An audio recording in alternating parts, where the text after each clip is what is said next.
It's time for the biggest story of the day. This is what made the cut with JJ and Alex on 97.5, the KSL Sports Zone. And, of course, this portion of the show brought to you by Trajan Wealth, Trajan Wealth, for all your retirement needs. Stevenson Sylvester was on the sidelines for that Utah win over UCF on Friday night. Sly joins us now. Sly, I made you almost a quarterback there. That would have been the most exciting time of your life. You would have almost been a former quarterback. Listen, if Coach would have just put me in, we would have been state champions. No doubt in my mind. There's no doubt in my mind. I know. And no doubt you could throw a pigskin over that, that about a quarter mile over that mountain. No doubt about it. I believe in you, Sly. Sly, please give us the scene on Friday night in Orlando. It was a weird game because both teams felt like, okay, which one is going to want this and which one's not going to want this more? You know, whatever it was, but Utah ended up with the 28-14 win, and they avoid the infamy of an eight losses in a row, and they don't do that. But still, I think everybody looks at this and goes, yeah, that was kind of nice. Batari got the win. It was a good way to send out the seniors. Yeah, I mean, first it felt like a Utah game. It was not warm. It was not Florida weather at all. I was freezing my butt off out there. I was expecting 80 degrees. I did not bring appropriate clothes, but you know what? I still made it happen. I couldn't let the team see me sweat. You know, got to be tough. It was a great game. It was great energy. I think, before the game, I was just seeing everybody take the field, and there was just so much love and hugs going around for the seniors. Right. So that energy was all about, putting it on for the seniors and putting their best foot forward. There was nobody who was going to take a back seat in this game. And it was absolutely awesome to watch them, go out there and work. The defense doing what they should have done all season and score, right? It was these last couple weeks, man. We were afraid of not getting 21 straight seasons of a pick six, and we getting 3 in the last 2 weeks is awesome. But honestly, we should have been doing that from the jump. We should have had that mentality of scoring on defense and not worrying about the offense from jump. But it was great. I mean, offense wasn't perfect, but we moved the ball down the field. We took care of the ball, and we didn't put our defense in bad positions in the game. And so that was just beneficial, all the way around. The vibe was great. One of the big things that I noticed is how good RJ Harvey is. We've talked about him. I've seen stats, yada, yada, yada, but watching him in person, that's an NFL back. He's shorter in stature, but I've seen a ton of guys his height have success. The way he's built, how he moves, he has a great feel for the running game. I think he's going to have a successful running career. We can talk about a lot of NFL draft stuff here in the spring, but I really like that guy, and I think that he's going to be a good fit on a lot of different teams, whoever decides to choose him. But our seniors being able to go out with the W, it was the race to 5. Right? It was race to 5 wins. It felt like what that game was. They had bad quarterback play on their side.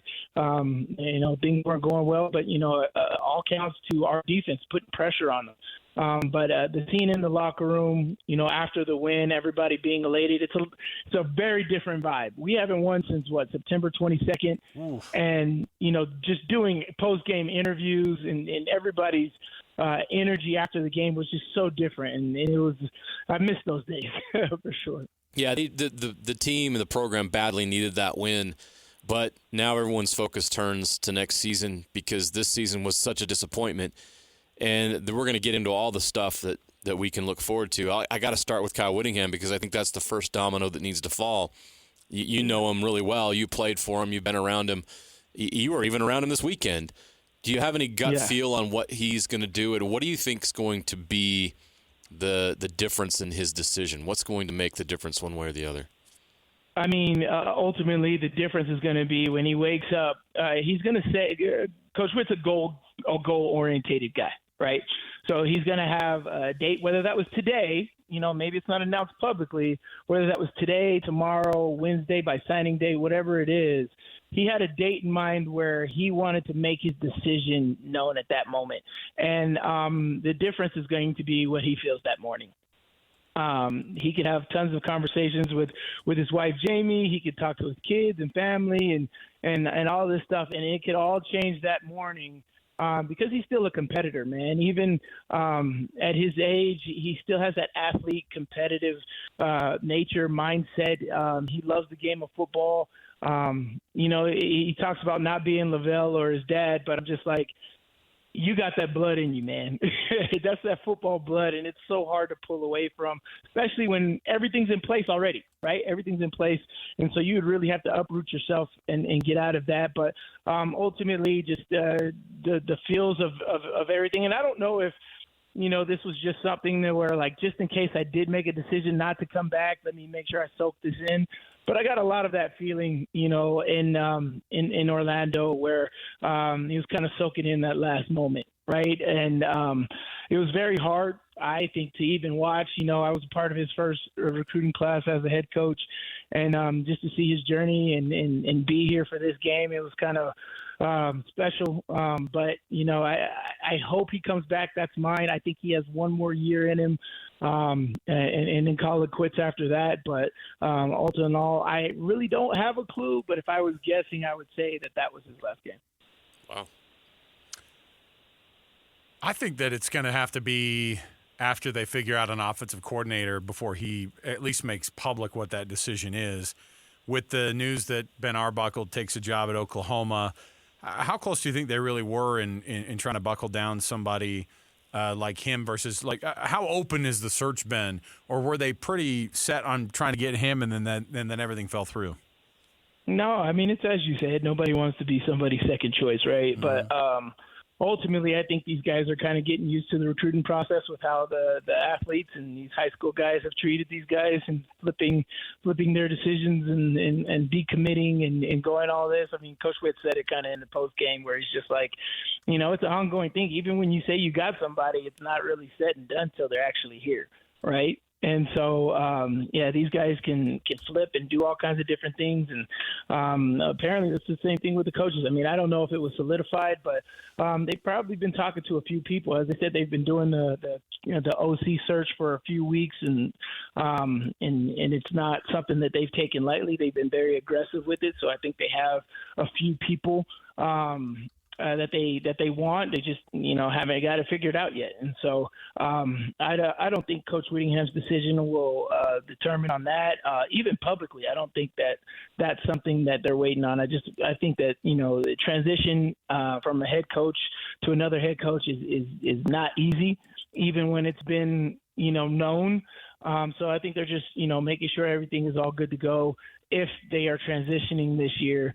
And if he doesn't say nothing, that means he's staying. So, hey, I just think that it's not an easy decision with all of that. And the OC search continues. I just hope they make a solid choice and somebody who understands the personnel and has an aggressive mentality, not somebody who's kind of laid back and is playing not to lose. I want somebody who wants to dominate and score 40, 50 points per game.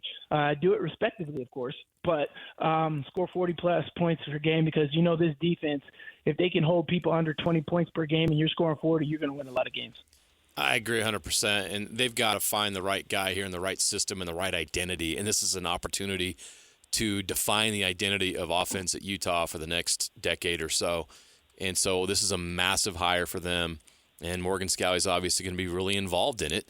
And, you're right. That defense deserves to have an offense that complements it. We talk about complementary football all the time. They have not had an offense that complements that defense for the last 2 years. And so they got to get the right OC, SLY, and I think they also need to go get the right quarterback. Do you believe that quarterback's in their program right now, or do you feel like they really need to go out there and get somebody that can start next year and help them win? I don't know. I mean, we've seen capable guys, right? We've seen Brandon Rose come in, he'd be capable. We've seen, Luke Batari come in these last 2 games and seem capable and competent. And so I think whoever the OC that comes in, he's going to have his own opinion. He's going to bring somebody with him, right? And so then the art of competition comes in. I hope Isaac Wilson stays. I think that he's a Utah man, and so he's got to fight, and that's what a lot of these these guys in the transfer portals and in high school, they don't know how to fight anymore. And so competition brings out the best. Isaac Wilson, you still have a redshirt year, man. So if you need the redshirt this next year to grow and develop and find out what is exactly for you, there's no penalty. There's nothing negative about sitting a year. And I think these young kids need to understand that. I need to grow. I need to develop. Give me the opportunity. And I just don't think that these kids understand that. They all want to play right now. And I think the kids that are having the most success are the people that have taken the time to develop. And I hope Isaac Wilson takes that into account and tries to develop and stays here at Utah and really adheres to that. But, as far as being aggressive, I think that all depends on the OC that we bring in, what style of offense he is, what type of personnel does he want to, engage with on this team, and does it fit the personnel now, or is he going to bring somebody with him? So it's open. That transfer portal is huge. I can't imagine what the number is going to be this year. It goes up by the hundreds every single year. It's going to be like 700-800 kids in the portal this year. Next Monday, it's going to be crazy. So I don't know if that person is in the portal or he's on the team. I think there's a lot of other dominoes that go into place before we make that decision. How are they going to balance out like the idea of, hey, we got to pare this thing down anyway. You got to get to 105. You have to make it a perfect 105. Not really, but I mean at the same time you want to get as close to these are the exact 105 guys we need in this room. What will that do from a transfer portal perspective? Like how many guys will Utah just lose because of the fact that they're going to have to tell them, some of these guys, that this is not going to work out and they can't be in the program anymore? Well, it sucks. I think that there's a lot of guys that are going to get the boot, but I mean, we've seen this is going to be the transition. This is the new football, right? This is the new how it's going to be. Honestly, it all sounds just like NFL. There's just guys who are not going to be able to come back. There's hard decisions, hard conversations that need to happen. Exit interviews. Sorry, son, bring your playbook and your iPad and you got to pack up your locker, right? And so that's just what happens. It sucks. It's a different day and age in college football because that's never the case. But they do got to get this number down. And so, and with that all being said, there's no love lost, right? There's no love lost, and all these kids committing other places and all this other stuff. You got to have a cold heart, and that's what sucks about college football because these 17, 18, 19-year-old kids, they need that love and support. And when it's a dog-eat-dog world, I mean, you look at the NFL guys. There's a lot of NFL guys that are struggling right now because of that business, I don't care, cold nature, right? Imagine these 17, 18, 19-year-old guys getting that, right? That is extremely detrimental to your mental strength, your mental game, and being able to play this game. And if there's something that we've noticed from the last couple of seasons, how important is your mental game? Right, in order for you to forget the last play and play on the next play, or forget the last season and go on to the next one, like that's huge. And so I just think that the way college football is going, it sucks, but it's going to be ultra competitive. It's going to be dog eat dog. It's going to be just like the NFL, I believe. We talked about the amount of seniors that they're losing and how important it was for some of those seniors down in Orlando to have that win. They got to replace a lot of guys, Sly, but that's going to be an opportunity for some of these younger guys to step up. Can you pick one or two younger guys you've seen this year that maybe didn't get a lot of playing time or showed a flash that you think are going to be the next guy at Utah at whatever position? Who is that guy or a couple of guys you've identified as somebody who's going to really take off and be a star in this program moving forward? Oh man, there's a few, man. I've been big on Smith Snowden. You know what's great, JJ, is we just get to cover these guys locally before they get to this next level, right? They should just call you guys. It helps to see some of these guys in high school for sure. Yeah, I mean, we've seen Isaac. Yes, Isaac has not had the great year, but we've seen Isaac, right? The talent's there. There's no doubt. Yeah, the talent is definitely there. Smith Snowden, man. Oh my gosh, I think he's going to be. I think first or second round draft pick. He's so smart. and he's so intelligent, and he's strong, and he tackles well, he blitzes well. We were high on Clark Phillips. I think he's the same type of guy. He plays that nickel position. That is so hard. The nickel position is so difficult, and the way he does it, he's playing with so much confidence right now. Like the interception for a touchdown he had, I talked to him after the game, and it was just like, because I was watching him. I saw him the play before, and he made the tackle and broke it up, and he's like, they're going to do it again. And they did it the very next play, and he's like, I just came off of my guy, and I stole it. And so I'm just like, that's baller mentality right there. That is not somebody who's a system guy. Let me make sure I do my responsibility. That's somebody who's like, look, I understand the game. Let me go make a play. That's Eric Weddle stuff right there. And just see him play with more confidence, play all over the place, track people across the field. He's so athletic. You've seen the way he kick returns. That guy right there is I hope he can, last his whole 4 years at Utah, but he might leave early because of how talented he is, but he's definitely the future. Lander Barton finally, the last, 5 games of the season, I believe he finally got his feet ready to go. Keanu Tunavasa, he's just a beast. I don't know if he's going to plan to go to the draft or not or whatever. But him, Logan Fano, Teo Johnson, those guys are the guys of the future, man. Cam Calhoun, I'm really big on him. I love his man-to-man defense, his mentality. He does it right. So the defense, I think we're set. Right? We get another linebacker. We get Levani Damuni back next year. So he's kind of like Karene Reed. So I think that drop-off is not going to be huge with Levani Damuni and Lander Barton back. You get another year of Jonah Hall having experience. He's going to be even better next year. So defensively, you got to be excited if you're a Utah fan. But offensively, Spencer Fano, man, we talked about this guy. He's so athletic. And towards the end of the season, I seen that mean streak. We were talking about it earlier in the season where we got to see that nastiness from the offensive line, right? That front seven nastiness and going and crushing people and just having fun, getting pancakes and just being a terror. At the end of the season, I saw that from Spencer Fano, and that's what you need. You need that leader, right? That's that Braden Daniels mentality that we had a couple years ago, and then we get a couple more guys to fill out those other spots. I'm really happy. We saw Zachariah Williams. That guy is he's gonna be awesome. He's awesome. He's got his head on his body, and he knows where he is. He's got a lot of work to do. He understands that. He just wants to be great. He's a very humble kid, and talking to him after the game. But Coach Witt said he's going to have a bright future, and that's because of his personality. And, guys with that personality are coachable, and they're going to last over time. And I think that's what Coach Witt was talking about with that, man. So tons and tons of talent on this team. Excited to see what they got next. We need to get a running back. We need to get some more offensive linemen. And, another great tight end. We'll be set on offense. Not too much to ask, right? Christmas list. No, a little bit longer. Yeah, just a little bit. Hey, that's what the portal's for, and that was a heck of a breakdown, Sly. That's going to get Utah fans excited after a tough season to know that there's some guys in the program that are going to make them better in the future. Sly, what are we going to do with ourselves now that football season's over, man? Talk more football. What are you talking about? Football's 365. If you tell me a fan that doesn't want to hear football news any day of the year, that's what I love about football. Football is literally taking over. Yeah, basketball's fun. Yeah, football and soccer and MLS is fun, but nothing's like a football Norte Americano, right? Like this is love. Everybody talks about it. Everybody knows it. Everybody loves the gear that comes with football, the conversations, the things that happen, and it's crazy.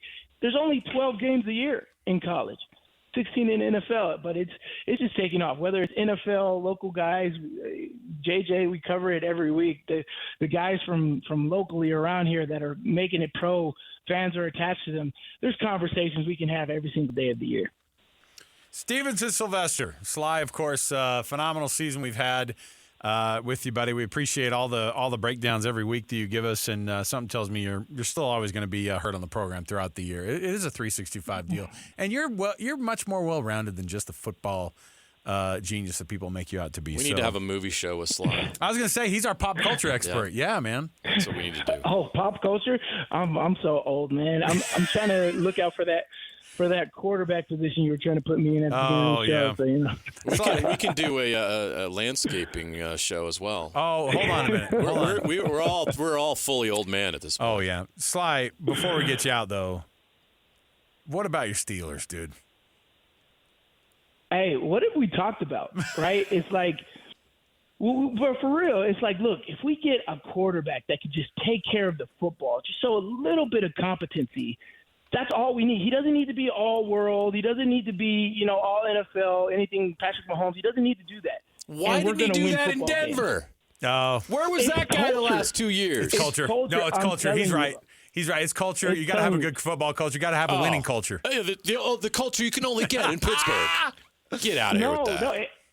No, seriously, you can. Look at Steelers traditionally, right? You got 3 coaches in the last 60 years, right? And I just believe that, as I told you before with Isaac Wilson and college players, the mental game is so important, even for a Super Bowl winning quarterback like Russell Wilson. If he doesn't, look how dejected Russell Wilson looked in a Broncos uniform. His defensive guys were yelling at him.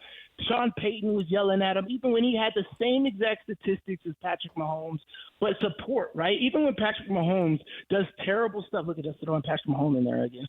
But look at it. When Patrick Mahomes does terrible stuff, you don't see that over there.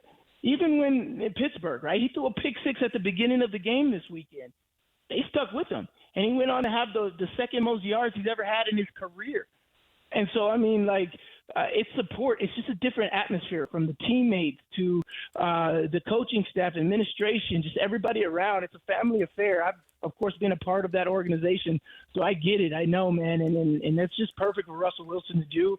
He's making himself valuable. All the question that I've been asking the last 3 weeks is, what are they going to do in this offseason, right? Do you take another year away from Justin Fields, or do you add another year to Russell Wilson? He's doing exactly what you want at quarterback, but he's also extremely valuable as far as the trade markets and stuff like that. So what are you going to do? It's crazy. It's crazy. Sly, we've kept you too long, but we love having you on the program, man. As always, thanks for hanging out with us, and we'll chat with you again soon. Appreciate you guys, man. Take care. There you go. Sly. Stevenson Sylvester. Great info. We'll take a break. Look, you know what? If you're a Utah fan, you should be – he's had a negative vibe for a lot of the season, but that was positive, Sly. That was good, Sly. Utah fans are going to want to hear that. Yeah, man. That whole thing. That was good stuff. All right, we'll take a break. We'll come back. When we do, we've got our NFL Blitz. You don't want to miss any of it. Stay here, 97.5 The KSL Sports Zone.